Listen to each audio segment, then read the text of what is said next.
En attendant des éclaircissements côté institutionnel, du côté des finances de l'État, c'est toujours aussi morose. La croissance, tiens, on était parti sur 0,9 pour l'année, a baissé à 0,7. Pour le premier trimestre, on ne fera pas mieux que 0,1%. Bonsoir Baptiste Morin. Bonsoir Pierre, bonsoir à tous. Alors si ce chiffre était conforme aux prévisions, il a tendance à susciter l'inquiétude.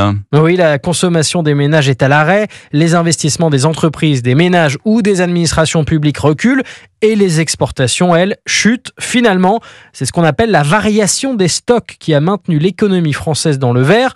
Autrement dit, les entreprises ont produit, mais sans vendre. Le revers de la médaille pourrait intervenir dès le prochain trimestre, explique Éric Heyer, directeur du département Analyse et Prévision à l'OFCE. Généralement, quand on a une forte variation des stocks positive, le trimestre suivant, on a une forte variation des stocks en négatif. Et donc, ça laisse pas présager d'un très bon deuxième trimestre. Dans ces conditions, la prévision de croissance du gouvernement à 0,7% sur l'année est loin d'être acquise. Même celle du FMI à 0,6% paraît maintenant optimiste. Alors, vous connaissez le dicton, Baptiste, quand je me regarde, je me désole, quand je me compare, je me console. Regardons donc la croissance des États-Unis, elle a carrément freiné. Oui, moins 0,3% en rythme annualisé, là où les prévisions tablaient autour d'une croissance faible, mais positive.